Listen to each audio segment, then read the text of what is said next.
I still hear its voice, like a whisper just beyond the tree line, but its eyes, those cold, hollow eyes, never looked away. I wasn't hunting anymore. I was the hunted. And what came back that night wasn't a man nor beast. It was something else. Nightbound Bloodline presents 8 hunters who swore they saw the first vampire return. What you are about to hear comes from hunters, trackers, men who know the woods like the back of their hand. They didn't chase legends for thrills. These are their first-person accounts, each insisting they saw the impossible. The very first vampire returned under a blood moon, slipping back into our world from ancient darkness. The first story. My name's John Davis.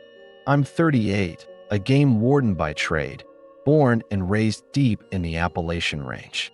I've spent over 15 years patrolling these forests, tracking poachers, studying wildlife. If you asked me 6 months ago about vampires, I'd have laughed in your face.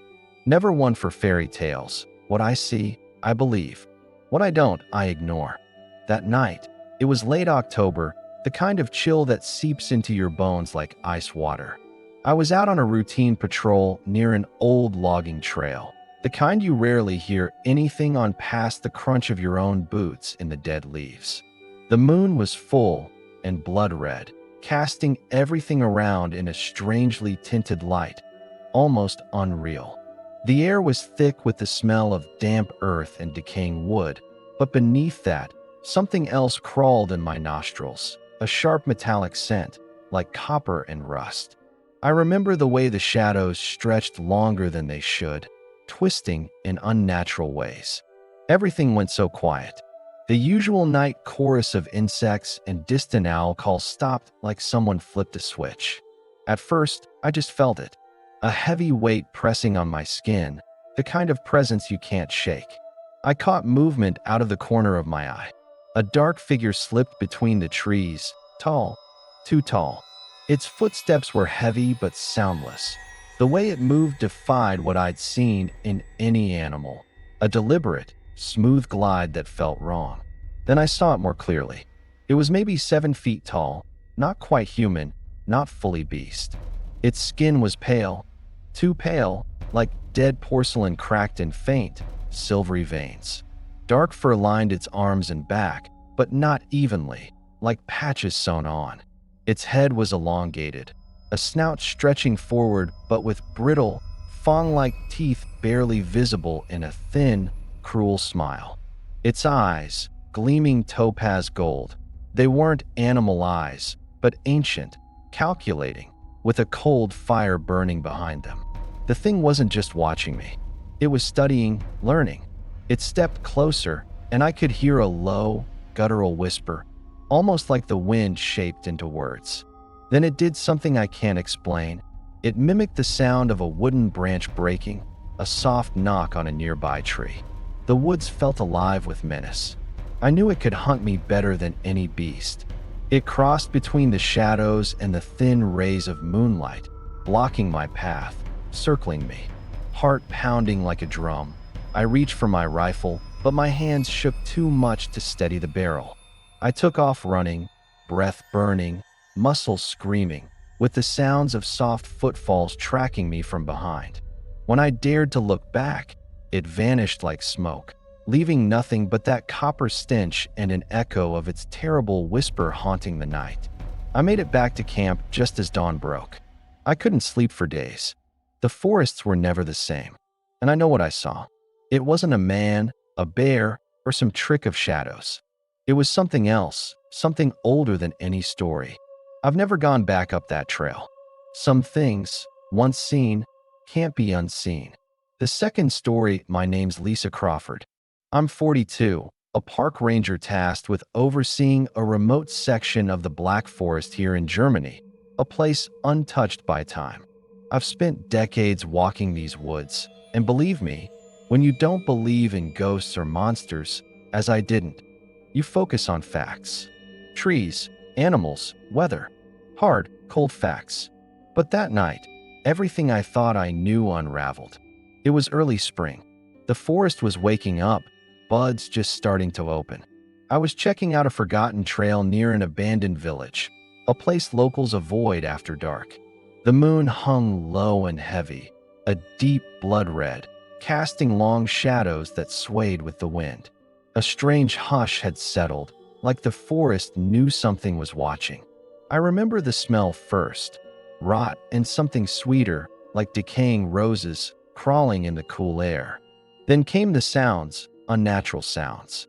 The distant crack of wood. No wind, no animals, just the snap of a branch, soft but deliberate. I paused. Something was wrong. I've never felt fear in these woods before, but my skin prickled like cold needles. Suddenly, I caught movement. A figure standing tall in the clearing, too tall, slender beyond reason. Its skin was oddly smooth, the color of fresh porcelain, but with a faint bluish sheen. It wore tattered clothing that looked ancient, like remnants of a long-forgotten era. Its eyes were a deep red, glowing faintly, unblinking, like dying embers. Its mouth was thin, sharp teeth gleaming too bright in the moonlight. The creature didn't move like any animal. It moved like a shadow wrapped in flesh, effortless and lethal. It stepped closer, and my breath caught. It tilted its head, like it was observing me, studying every reaction. Then it spoke, not words, but a sigh, a faint, echoing sound that stuck in my chest. I felt its gaze pierce right through my soul. I couldn't move. I was frozen. Then it mimicked my inhalation, my breath, but colder, and with a growing, awful hunger beneath it. I decided to run. I sprinted back, branches tearing at my clothes, heart thundering wildly. I never looked back, but I know it followed me through the woods, silent and unstoppable. Since that night, I carry a weight in me, a knowledge no science can explain. It wasn't a myth or a ghost story. It was real. And it came home. The third story. My name's Marcus Young, 45, a hunter and trapper from the dense forests of Romania. I've tracked every kind of animal here, from bears to wolves. My family's hunted these lands for generations, so I know when something's off. But nothing prepared me for what happened late one October night. The blood moon had risen crimson and full, bathing the land in eerie light. The air was sharp with the coming winter, thick pine scent and the frozen sting of cold biting at my skin. I was out checking traps near a long-abandoned monastery, where strange stories have circled for centuries. At first, I heard the wind whisper. Then a silence as deep as death fell suddenly. No animals, no insects, no rustling leaves. The forest held its breath. And then, the sound of footsteps. Heavy and slow, yet soundless, as if the ground swallowed each step. Out of the shadows, it appeared, a creature tall and gaunt, its body covered in coarse black fur that shimmered oddly in the moonlight. Its face was a grotesque blur, long snout with cracked fangs, eyes glowing a fierce yellow, intelligence burning in them like fire and ice. It moved on two legs, but with a twisted grace unnatural for any animal. It stalked me, circling, never breaking eye contact. I wasn't chasing. I was the prey. It mocked me, tapping on tree trunks with long, clawed fingers, then disappearing into the dark only to creep closer again. I dropped my bow and ran blindly, breath coming in ragged gasps. The forest twisted into a maze, every path blocked by that terrible watcher. When I finally burst into the open, it vanished like smoke, but the scent of rot and iron lingered. Since then, I can't shake what I saw. This was no wolf or wild beast. It was something ancient, something returned. The fourth story. My name is Karen Phillips. I'm 29 and a wildlife biologist working in the boreal forests of Canada. I've spent years studying wolves and their behaviors for a living. I'm a skeptic by nature. Hard facts, data, and reports are what guide me. Ghost stories and old legends? Not my thing. Until the night I almost lost my life. It was late November, the nights already long and bitter cold. I was on a solo stakeout, tracking a wolf pack's territory near a frozen lake. The blood moon hung large and ominous, painting the snow crimson beneath it. I remember the biting cold that night. My breath fogged the air and the silence was heavy, oppressive. Then I noticed a strange absence. The wolves were gone. Not one howl, no distant calls, just an unnatural stillness. Then I smelled something, a rotting sweetness mixed with wet fur and rust. My hair stood on end. I caught movement, a shadow detached from the tree line, fluid and unmistakably unnatural. It was tall, over 7 feet, standing upright, its lanky limbs covered in coarse black fur that glistened oddly in the moonlight. Its face was wrong, part human, part beast, with sunken, crimson eyes burning like coals in an icy pit. Its mouth curved into a sinister grin, exposing rows of razor-sharp teeth that didn't belong to any known animal. Its ears twitched like a wolf's, but the way it moved, deliberate, slow, almost regal, was something else entirely. It locked eyes with me. There was something ancient and terrible behind that gaze. Time seemed to stop. Then it spoke in a chilling whisper, words I can't repeat without shivering. It sounded almost human, yet twisted and hollow, a voice older than the forest itself. I ran. My legs barely carried me as it glided silently through the trees, never breaking pursuit. When I finally reached my truck, heart pounding like thunder, I dared to look back, only to see the figure dissolve into mist, leaving behind the sickly scent. I know what I saw. This wasn't a wolf, or a bear, or any creature I know from science or myth. It was something else, something that shouldn't exist. Since that night, nothing in this world feels safe anymore. The 5th story. My name is Tom Adler. I'm 50, a seasoned hunter based out of Scotland, where folklore runs as deep as the roots of the ancient oaks. I've tracked deer and boar all my life. I've seen plenty of strange things, shadows moving where they shouldn't, strange sounds, but I never believed in vampires. Not until the blood moon changed all that. It was an October night, sharp and cold with a thick mist hanging over the moor. The blood moon was heavy, red as fresh bled harvest, and it painted everything in a surreal glow. I was checking traps near an old castle ruin, the kind where locals whisper about old curses and dead saints. The air was thick with decayed leaves and cold stone, but beneath that was something foul, a coppery, iron smell that set my teeth on edge. Then I heard it, a soft clicking, like claws tapping against rock, perfectly timed and deliberate. The forest fell silent. Then it stepped into the light. Tall, almost too tall, 7 feet or more. Its skin pale as frost and stretched tight over muscles that looked more sinew than flesh. Its eyes burned with a deep garnet glow, intelligent and cold, like a hunter who has waited centuries. Its mouth twisted into a cruel smirk, showing sharp stained teeth like broken glass. It moved with unnatural grace, a smooth predator's glide on 2 legs, and it never broke eye contact. It blocked my path intentionally, its long, clawed fingers tapping mockingly on the stone wall as if marking its territory. I tried to steady my bow, but my hands trembled too much. It whispered to me in a voice that slithered and curled like smoke through the ruins. The words weren't human, yet somehow meaningful, a warning or a claim. I ran then, stumbling through brambles and cold mud, the creature stalking silently behind like a shadow given flesh. I escaped only as the moon began to fade. Since then, I carry the knowledge that the legends are real. The first vampire is no myth, and it hunts still. The 6th story. My name is Elizabeth Gardner.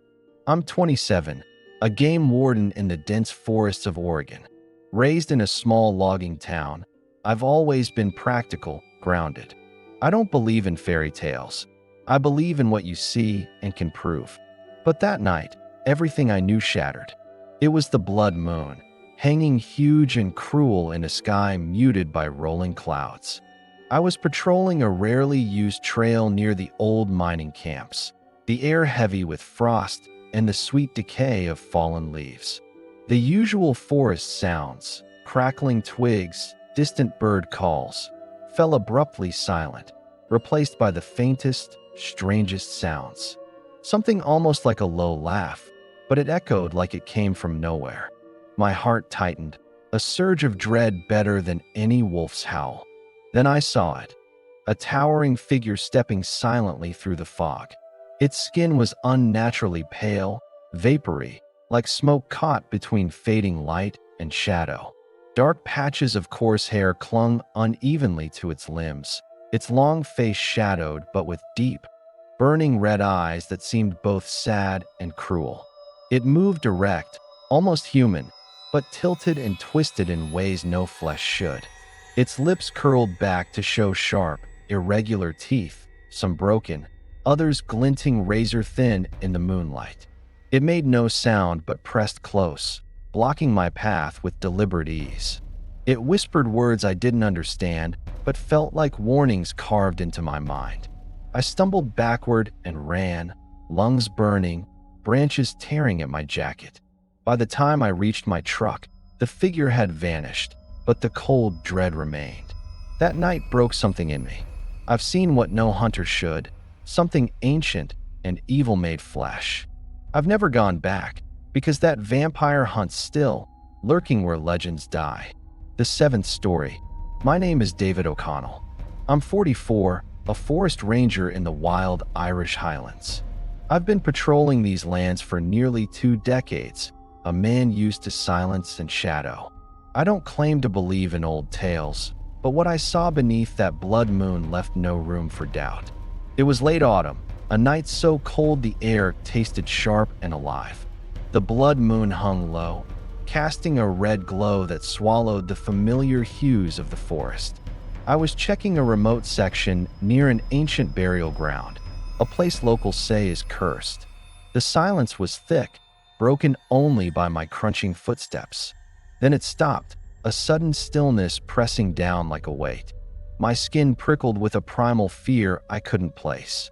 That's when I saw it, a monstrous figure standing tall against the twisted trees.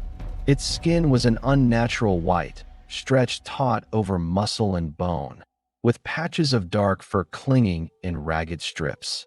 Its face was hideous, a snarling snout, sharp teeth glinting beneath a cruel grin, and eyes like burning coals piercing my soul. It moved with unnerving grace, upright but fluid, like a nightmare made flesh. It watched me, locked on with intelligence and hunger far beyond any beast. Then it whispered, no words, just a sound like wind through dry leaves, filled with ancient malice. I ran as fast as my legs would carry me, heart pounding louder than the forest around me. I never looked back, but I could feel its gaze burning into me long after. That night shattered my disbelief. The first vampire has returned, and it hunts in the shadows of the wild. The 8th story. My name's Carlos Ramirez. I'm 37, a biologist working in the jungles of Brazil, mostly focused on nocturnal predators. I'm grounded in science and skeptical by nature, but the blood moon has a way of changing minds. It was late September, the canopy above thick and suffocating, blocking much of the moonlight except for one eerie, red glow piercing through.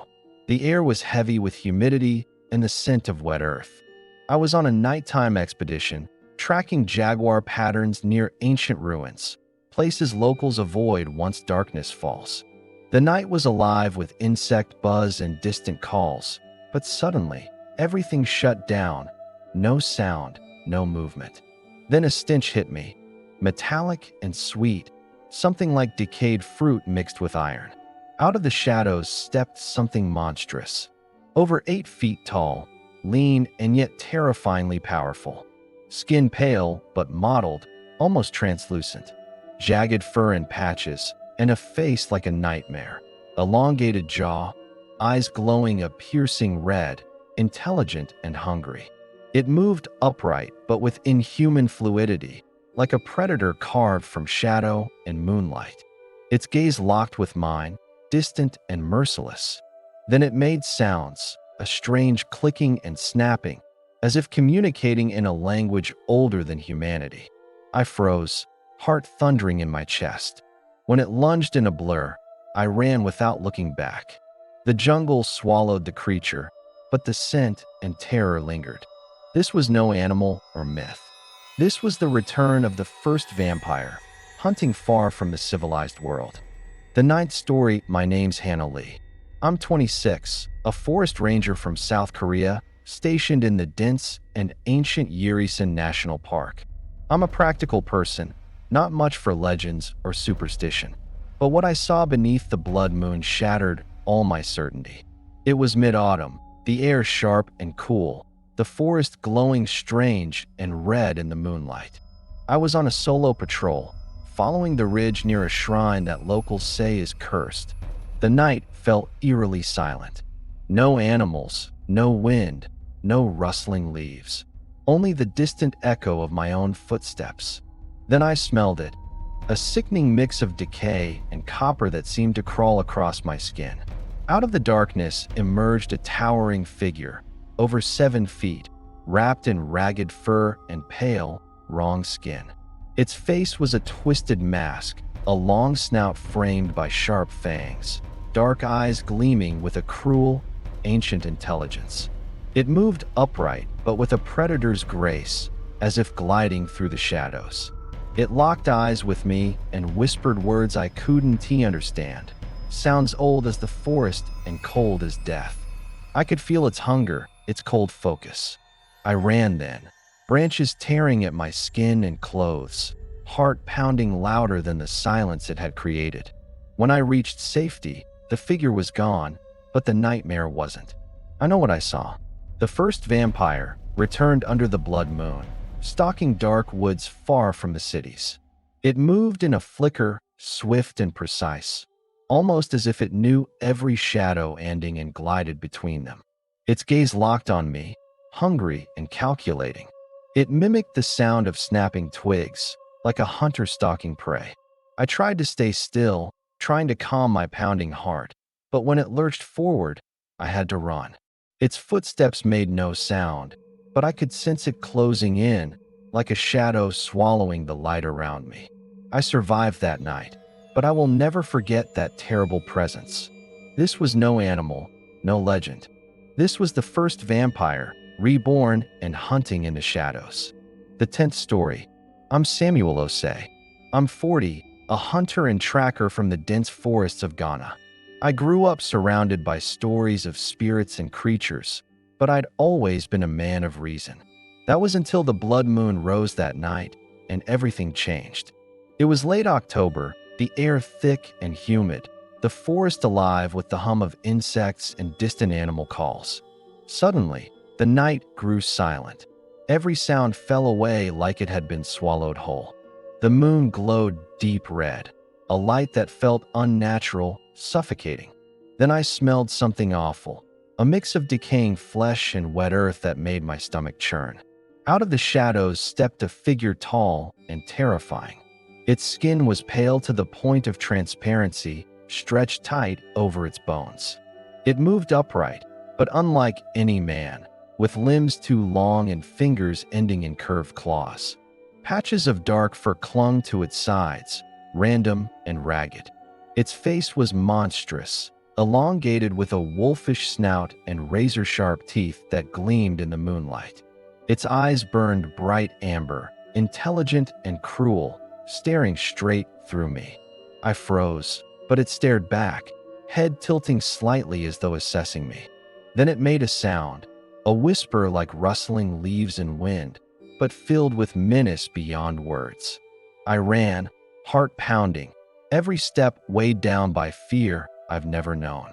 Branches scratched at my face and arms, but I didn't stop until I burst into camp, gasping and shaking. Since that night, my life has never been the same. The first vampire has returned, and I know it hunts still, waiting for another moon to rise. From far-flung forests to ancient ruins, these hunters share a terrifying truth.